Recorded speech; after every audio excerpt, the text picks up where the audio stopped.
defenses worry that whenever anyone catches the ball and has a head of steam come out of the backfield, it can turn into a big play with missed tackles or he runs through people. But they were right there waiting, and they stopped him for a minimal gain. Now a handoff here to his running back. And they will only muster a yard here to the 38. Whenever we talk about the best strong safeties, one word constantly comes up, and that's instincts. Being able to diagnose run or pass and make the appropriate moves. He crashed down hard there. He was ready for that running play.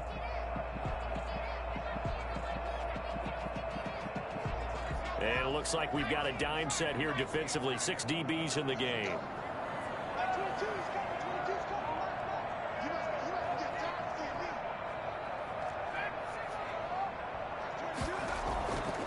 Operating from the gun, Simmons into heavy traffic, and it's intercepted. Picked off at the 38, and he's able to get it back to the 33-yard line. That time defensively looked like they showed quite a bit of pressure, but backed off, and it proved fruitful. They get the pick. He went through all of his rules about getting rid of the ball quickly because he read blitz. He saw all those people stacked at the line of scrimmage, and then they fooled him by dropping into coverage. Now he's ready to get rid of the ball fast, but guess what? Too many defenders out there. Exactly as you described, an interception. A good pickup there at 22. Now a 1st and 10 at the 11. On 1st down, they'll run with Chubb. And able to get him inside the 5 here, just inside the 5 to about the 4.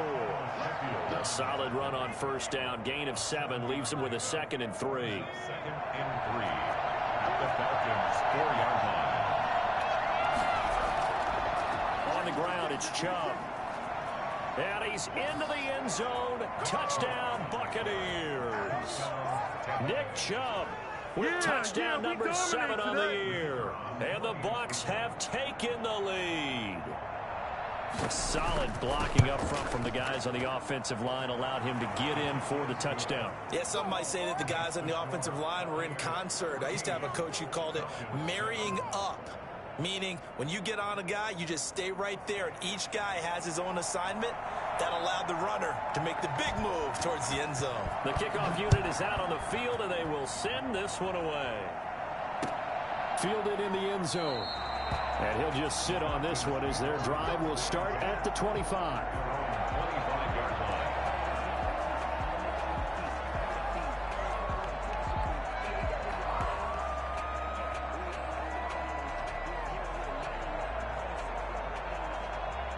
About set to begin their next drive. The Falcons offense at the line. A tale of 2 extremes already in this game. A touchdown pass on their opening drive followed by an interception last time out. Now, it sounds like things balance out, right? What's that mythological thing that we do? If you have a candy bar, have a diet soda with it, it balances it out.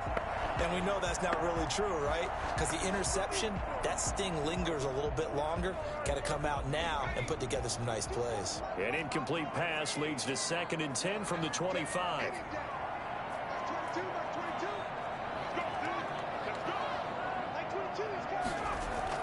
To throw again, Simmons. And he will find Ridley. That's complete. And he'll be taken down, but not before they work it across midfield. That'll wind up a gain of 27 on the catch and run. From the shotgun now, here's an inside give. And he is tackled inside the 40, not quite to the 35. 12 more yards there and another 1st down. 1st and 10 at the 36-yard line.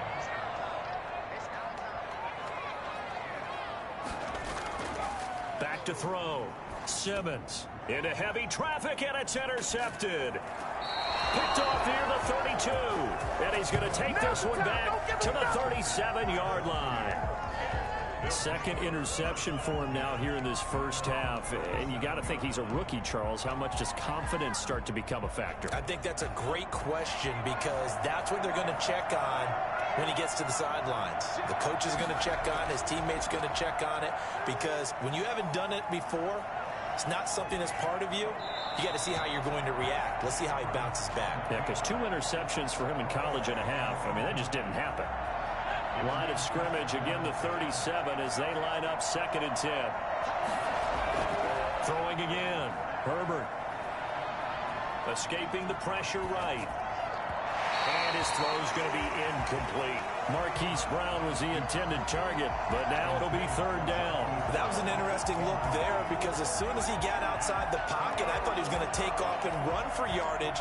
But what often happens now with these quarterbacks who can move, defenses want to try and keep bodies in front of them, and I think that discouraged him from taking off and made him try a pass downfield that fell incomplete.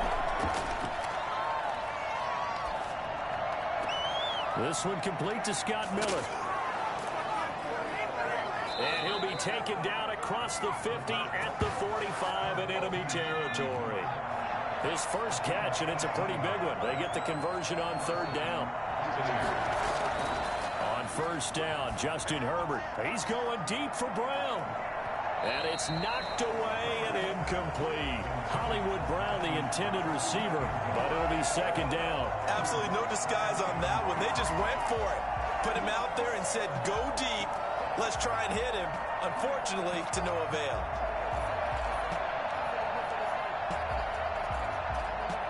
After the incomplete pass, here now is 2nd and 10. To throw again. Herbert. Flush to his right. To the sideline, and it's caught, but boy, he's out of bounds. Well, they tried to get him into space coming out of the backfield, but it'll be third down. I know he was trying to get the completion downfield, but the way this game has gone, with a few of the runs he's made along the way, he should have kept the ball and taken it with his feet downfield. That's the big play that shreds the defense. Instead, he thought to himself, I'm a quarterback. I've got to throw it. He bailed out the defense with that incompletion. The third down battle won by Atlanta's defense. Solid coverage. Herbert on first down now. And he's into the end zone for a Tampa Bay touchdown. Demir Byrd, his second touchdown on the season. And the Bucs are going to add on to their lead.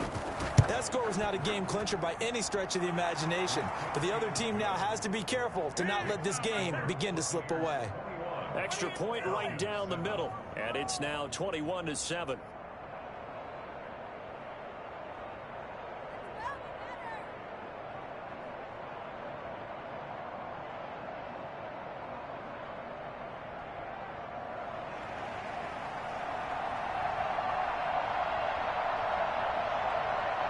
The kickoff team on the field now as they will send this one away. Taken in the end zone. And this will not be returned. It'll come out to the 25. At their own 25-yard line. The Atlanta offense out there for their next drive. And in enemy territory last time through the interception. We'll see what they do on this drive. Can't wait to see how it alters what they decide to do in play calling. Do they continue to throw the ball? Do they want to lean more on the running game? It'll be an interesting sequence of plays that they've got coming up. Does it often affect the play calling with the interception? How much does that change what you do? I think it does depending on why the interception was thrown. Sometimes it's just a matter of the defense made a great play, so you continue to come back. But if it's on you, if the offense just doesn't have the confidence, if they're a little bit shaky, maybe try and take the pressure off and run the ball a little bit. Looking to throw on second down. Simmons. And he gets this one to Ridley complete. And he'll bring it up here to right at the 40-yard line. That one a first down pickup of 8. When you're struggling on offense, you're looking for anything possible to get you going. Sometimes you do it like basketball teams that don't normally press. You put a press on, bring people to life, make them move a little bit quicker. Maybe that'll help them as they head towards the half. At the 43-yard line. On first and 10, Simmons. And incomplete as he was knocked as he threw it. And it took the ball off course. He certainly had a good game throwing the ball so far, but I think he was trying to take that from good to great with that throw, trying to get one downfield. Throwing again on second and 10. Simmons. A slant to Jones. And this is going to lead to another first down as the tackle's made at the Bucs' 32-yard line. The Falcons going to use the second of their timeouts as they'll stop it with just over a minute to go before halftime.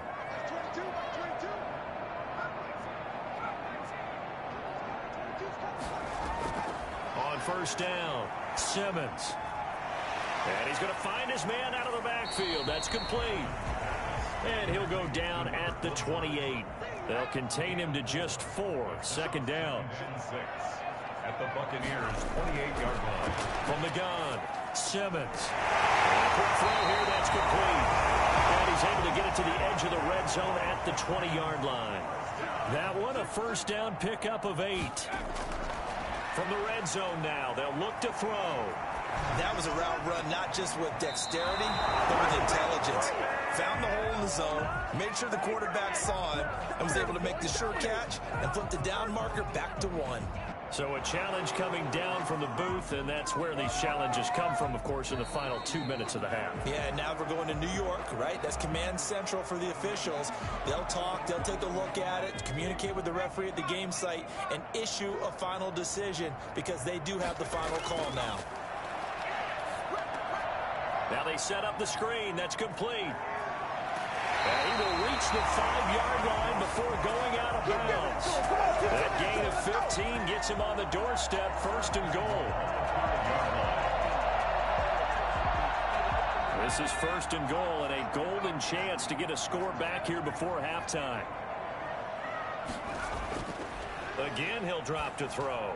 And that'll be incomplete with just 6 seconds left on the clock. Incomplete. Brings up second and goal. A line of scrimmage once again the 5 as they get ready for second and goal.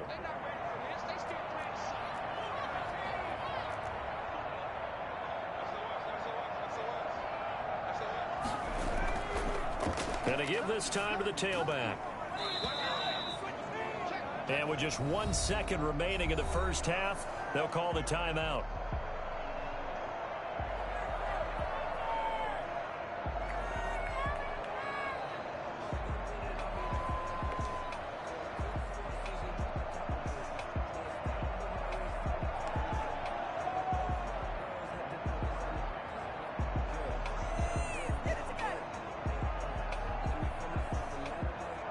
Third and goal now, mere inches from pay dirt.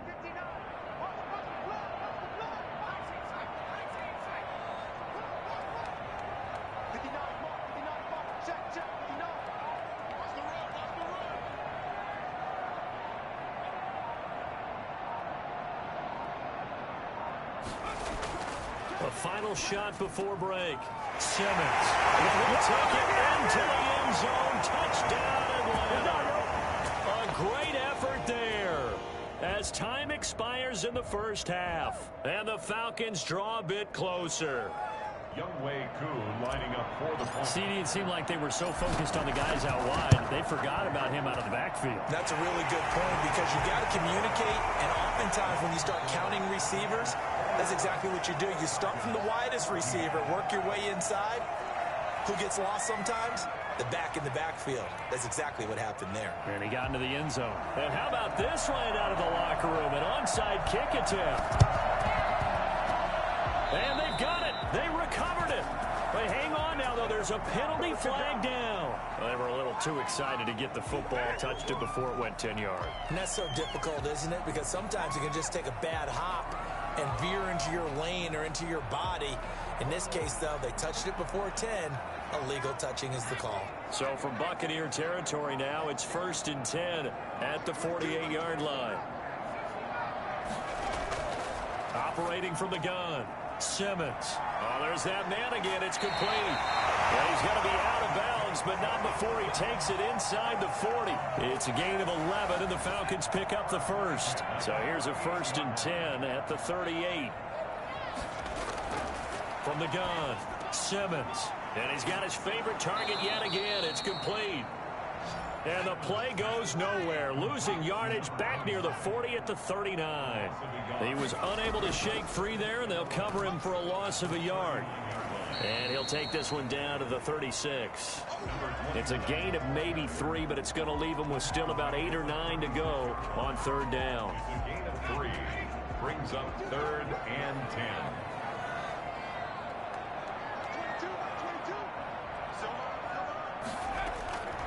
Operating from the gun, Simmons. And he's going to be intercepted a third time. Carlton Davis picks it. Certainly not what he was hoping for, Charles. That's now 3 interceptions in this ball game. But there's a lot of knowledge to be gleaned every time you throw an interception if you do things the right way. And hasn't there been a pretty darn good quarterback along the way who threw a lot of interceptions early, learned from them, and became great later? Who would that be? That'd be one Peyton Manning. Threw 28 his rookie year. That's the NFL record. How'd things turn out for him? I think okay. He's a guy in all the commercials now, right? Yeah, I think he's doing okay. Just what you want on a first down run. Call it 8 yards, and it's 2nd and 2. Now here's a throw that's complete.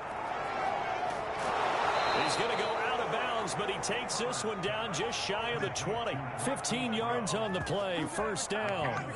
And this was a nice example of an offensive coordinator scheming his guy open. Just a little underneath route, just trying to free up some space, and it worked awfully well. Got him not just space, but plenty of room to run after the catch to pick up really nice yardage. And he's into the end zone. Touchdown, Buccaneers. Scotty Miller, his 2nd touchdown on the season. And the interception by the Bucs D leads to a touchdown. No lead safe in the new NFL, but this score is really going to give them some needed breathing room. Point after, right down the middle. And the lead now up to 14. Out is the kickoff unit as they run up and send this one away.